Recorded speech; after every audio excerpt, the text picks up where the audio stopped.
Hello friends, कैसे हैं आप सब। आई होप कि सब अच्छे होंगे। सो फ्रेंड्स, मैं भी ठीक हूँ। फ्रेंड्स, बहुत दिनों से कुछ न्यूज़ें देखते जा रहे हैं हम। कुछ हमारे इलाके की हैं, कुछ थोड़ी दूर की हैं। इलाके की हों या दूर की हों, जो घटनाएं घट रही हैं सब हमारे इंडिया में ही हैं। और हमारे इंडिया में ऐसा हो रहा है और हमारी सरकार के सामने हो रहा है। और इतना घिनौना काम हो रहा है जो कि ना तो ही कानों से हम सुन सकते हैं उसको, और ना ही आंखों से देख सकते हैं। इतनी घिनौनी घिनौनी हरकतें जो आजकल हो रही हैं, तो सच में दिल ना एकदम दहल जाता है। फ्रेंड्स, बहुत दिन से मेरे मन में एक बात है जिसको मैं शेयर करना बहुत दिन से चाह रही थी, लेकिन मेरे शेयर करने से या मेरे यहाँ पर बात करने से होगा ही क्या, क्योंकि मेरे से एक मीडिया वाले हैं, पत्रकार हैं, जो कि जो गुनाह हो रहा है, जिनके साथ हो रहा है उनके साथ वो आवाज़ उठाते हैं। तो किसी की भी आवाज़ को नहीं मतलब पकड़ा जाता है, ना ही उनकी कोई सुनवाई होती है। तो मैं तो एक कुछ भी नहीं हूँ, एक घरेलू महिला हूँ। तो फिर भी मैं अपनी बात रखना चाहूँगी, क्योंकि मेरा एक छोटा सा चैनल है और अपने चैनल के माध्यम से ही रखना चाहूँगी। फ्रेंड्स, सच में देख देख के ना मन इतना इतना मतलब परेशान हो जाता है। जी करता है कि अगर मेरे बस में हो तो ये इसको सज़ा मैं दे सकूं। ऐसा जी करता है कि कोई करे ना करे, इसको सज़ा मैं दे सकूं कि ऐसा किया क्यों। क्योंकि आज उनकी बेटी के साथ हुआ है, कल उसकी बेटी के साथ हुआ था। मेरी भी बेटी है, मेरे फैमिली में बहुत बेटियां हैं, रिश्तेदारी में बेटियां हैं, गली मोहल्ले में बेटियां हैं। तो सबकी बेटियां ही हमारी अपनी बेटियां हैं, क्योंकि बेटियां ही हैं जो पूरे संसार को चलाती हैं। बेटियां ही हैं जो माँ का रूप भी होती हैं और पत्नी का भी रूप होती हैं। और बेटियों के जन कितने रूप होते हैं, सच बताऊं तो। सच में बेटियां माँ होती हैं, बेटियां हाउस वाइफ होती हैं, बेटियां लक्ष्मी होती हैं, और बेटियों से ही घर संसार चलता है। ये कहीं बात छुपी हुई नहीं है। और सबसे जीवन संघर्ष भरा भी बेटियों का ही होता है।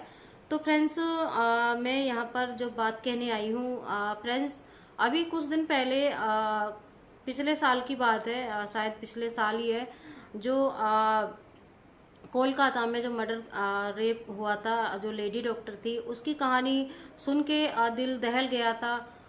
उन दरिंदों का भी कुछ नहीं हुआ। पकड़े जाते हैं, जेल हो जाती है और एक न एक दिन वो छुट के आ जाते हैं। उनको कोई भी पूरी सज़ा नहीं होती है। और अभी मनीषा का केस हाल ही में चल ही रहा था, जो कि बहुत ज़्यादा निंदनीय है, बहुत ही ज़्यादा। और मनीषा का अभी पूरी तरह से ख़त्म तो क्या ही बोलूँ, ख़त्म तो हुआ ही क्या, अभी हाल ही दिनों की बात है। वो पूरा अभी सुलझा ही नहीं है। इतने ही यहाँ पर निक्की का केस उभर के आ गया। न जाने कितनी लड़कियाँ, निर्भया का आपने सुना होगा, तो इन सब के साथ कितनी बुरी तरीक़ा से दरिंदगी की गई है। जितनी भी मैंने यहाँ पर इन हाल ही में जो केस हुए हैं, इनके जो नाम लिए हैं, तो फ्रेंड्स, ये सब हम देखते रह जाते हैं और कुछ भी नहीं होता है उन दरिंदों का। सच में बहुत ज़्यादा हमारे इंडिया में ये बढ़ चुका है। और हमारी इंडिया में ही ये सबसे ज़्यादा है, जो कि इन जो गुनहगारों को पूरी तरह से सज़ा नहीं मिलती है। बाकी देशों में देख लो, जो इस तरह से नियम होते हैं सरकार के कि ऐसा कुछ केस होता है तो सरकार का जो उनका ऊपर जो सज़ा होती है वो सरेआम दे दी जाती है, ताकि दरिंदे आगे ऐसी घटना करने से पहले डरें। लेकिन हमारी इंडिया में ऐसा कुछ भी नहीं है। पूरी घटना को वो अंजाम दे देते हैं। किसी भी बच्ची, छोटी से छोटी बच्ची को, बड़ी बच्ची को, महिला को, सबके साथ में बहुत दरिंदगी हो रही है। और जैसे भी हाल ताजी की ये घटना है, हरियाणा की हो गई, और जो निक्की की घटना है ये तो हमारे पास की ही है, ग्रेटर नोएडा की, और मैं गाजियाबाद से हूँ। तो यहाँ पर ये घटना घटी है निक्की की। इस रास्ते से हम बहुत बार गुजरते हैं और निक्की का जो घर है उसी रास्ते पर है। तो ये सब चीज़ें देख के ना मेरा मन इतना हो रहा है कि जो सरकार क्या मतलब कर रही है।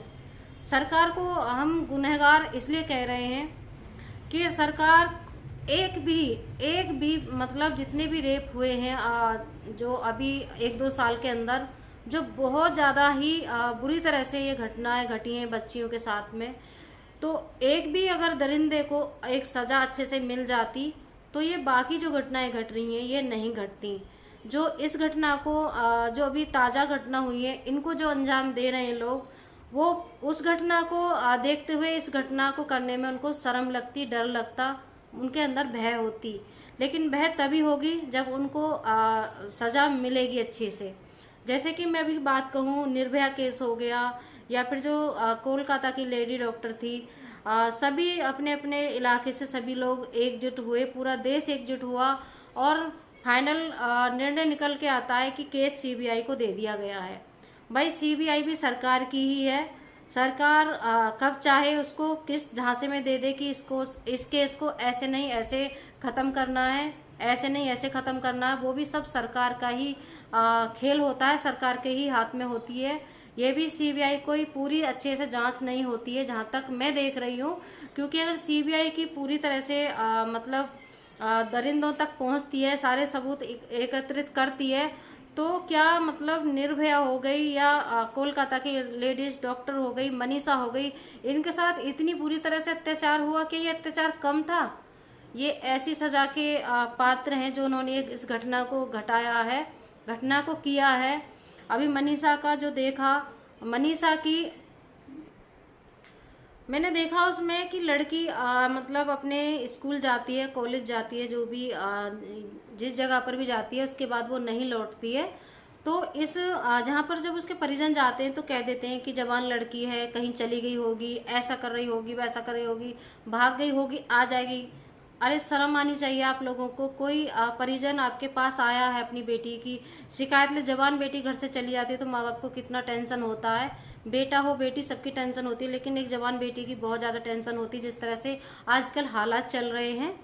तो शर्म आनी चाहिए उन लोगों को। इस तरह से उनको जो बातें रखी उनके साथ में, उनको अच्छी सांत्वना देते कि भाई गलत हुआ है, हम आपके साथ हैं, हम इसकी वो जांच निकालेंगे। बहुत सारी चीज़ें होती तो उनको भी अच्छा लगता। उस बिटिया के साथ इतना गलत हुआ, उस इतना गलत होने के बावजूद भी उस घटना को कहा गया कि इसको मतलब जानवरों ने खा लिया है या फिर इसने कुछ जहर पी लिया है, ये वो। तो जहर पीने के लिए या कोई कीटनाशक दवा पीने के लिए उसको वही जगह चाहिए थी। फैमिली में मैटर होते तो घर में पीती उसको, वो वहाँ जा कर के पीती। कॉलेज गई है वहाँ पर, हैं। और मतलब कोई भी जानवर खाते हैं तो नाड़ को खाते हैं क्या, और कहीं बॉडी पर कोई भी निशान होता है? उसको इतनी जगह से घटित किया गया, सबको पता है, कहीं ये बात छुपी हुई नहीं है। किस तरह से उसके अंगों को क्षतिग्रस्त किया गया। ये शर्मनाक घटनाएं होती जा रही हैं, हो रही हैं, और सरकार का कोई पूरी तरह से एक्शन नहीं है। सरकार का एक्शन जो मैं अपनी तरफ से बताना चाहती हूँ, सरकार का जो एक्शन है ऐसी घटनाओं पर, जब दरिंदा हाथ लग जाता है तो ना तो उसे कोर्ट में पेश किया जाए, ना ही उसे किसी जज के सामने ले जाया जाए, ना ही उसको कोई जेल की सज़ा हो। उसको सज़ा हो जिनके साथ ये घटना घटी है, उन्हीं के परिजनों के द्वारा चौराहे पर सबके सामने उस दरिंदे को फांसी की सज़ा होनी चाहिए, सबके सामने परिजनों के हाथ से। यह मांग हमारे हरियाणा के लोगों ने की थी, लेकिन उनकी भी ये जो मांग थी ये भी नाकाम होती दिखी। वो लोग पूरी तरह से अड़ गए थे। सलूट है हरियाणा के लोगों को, सच में वो अड़ गए थे पूरी तरह से कि जब तक मनीषा को न्याय नहीं मिलेगा तब तक हम ये देखो आप, मनीषा का जो डेड बॉडी थी वो कितने दिनों तक रखी गई थी? कम से कम 9 दिनों तक उस डेड बॉडी को रखा गया था। ये बहुत ही बड़ा वो अपने लिए एक लेना चाहते थे कि जब तक हम इस डेड बॉडी को मतलब वो नहीं करेंगे, इसका अंतिम संस्कार नहीं करेंगे, जब तक हमें इसका वो नहीं मिल जाता।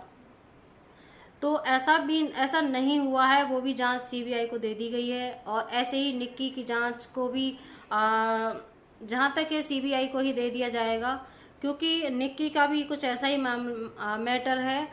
देखो ये बिल्कुल हाल ताज़ी घटना है निक्की का भी, जो आग के हवाले कर दी गई है। उसमें तो बहुत सारे उलझनें उलझ रही हैं, कभी क्या होता है, कभी क्या होता है। असली गुनहगार अभी भी हाथ नहीं आ रहा है। लेकिन निक्की के मामले में भी मैं एक बात कहूँगी, जैसे कि हम सारी वीडियो घटनाएं को देखते हैं, चाहे मोबाइल के द्वारा, चाहे टीवी के द्वारा, चाहे किसी न्यूज़ चैनल के द्वारा। किसी भी तरह से देखते हैं तो पता चल ही जाता है कि कौन गुनहगार है। निक्की के केस में मैं ये कहूँगी जो भी गुनहगार हो उसको सज़ा ज़रूर मिले, और जो गुनहगार नहीं है, उस जो दोषी नहीं है और बेबुनियाद फंसाया जा रहा है उनको सज़ा नहीं मिले। मैं कहना ये चाहती हूँ कि निक्की के जो केस में हम देख रहे हैं, निक्की की जो बहन है वो मीडिया के सामने आई कांटेक्ट क्यों नहीं कर रही है, मतलब कि अपनी नज़रें मीडिया से क्यों नहीं मिला रही है। कोई भी मीडिया हो, चाहे कोई भी फैमिली का हो, चाहे कोई भी कर्मचारी जा रहा हो, कोई भी बंदा जा रहा हो, आम पब्लिक हो, उनसे कोई भी पूछताछ होती है तो वो अपनी नज़रें क्यों नहीं सामने लाती हैं। मुझे शक होता है निक्की की बहन पर।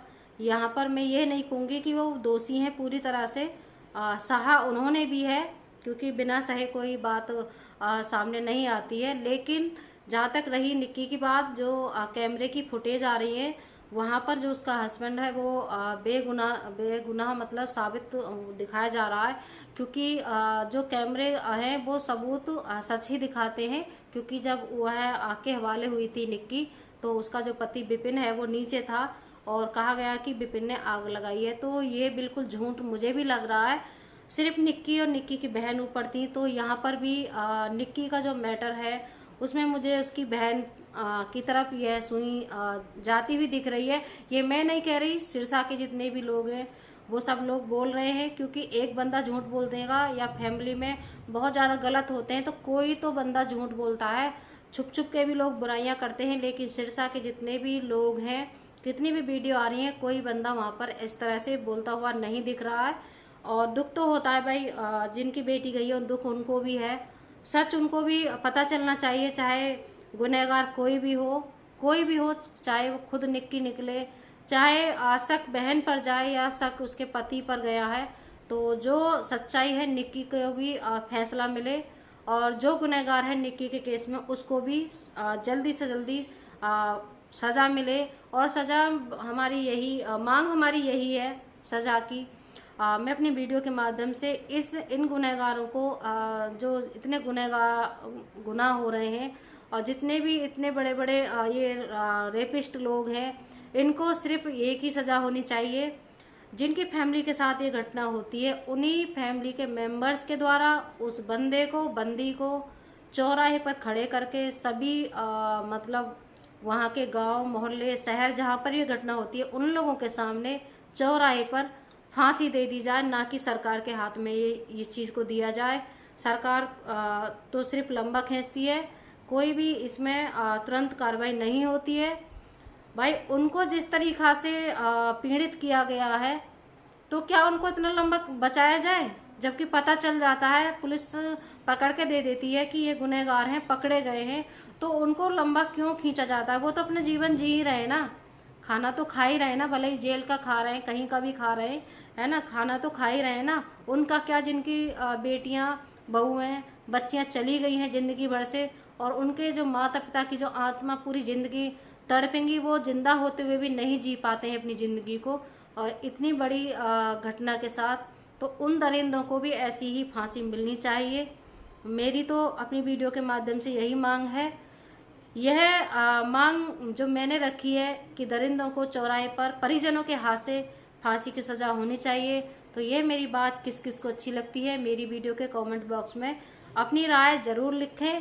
फ्रेंड्स, मैं सच में बहुत ज़्यादा अंदर से भावुक हूँ इन सब चीज़ को देखते देखते, क्योंकि घर में रहते हैं, काम धंधा करते हैं, एक नाइट टाइम फ़ोन देखते ही हैं, टीवी देखते ही हैं, ये सब चीज़ें देखते हैं, तो अपने बच्चों पर भी हमें टेंशन होती है कि कल इनके साथ हुआ है, कल उनके साथ हुआ, परसों उनके साथ हुआ है, शायद हमारे किसी ऐसे हमारे मतलब हमारी फैमिली, हमारे परिवार, हमारे बच्चों के साथ ना हो, क्योंकि ये नहीं देखा जाएगा, नहीं सहा जाएगा, क्योंकि घटनाएं ऐसी होती हैं।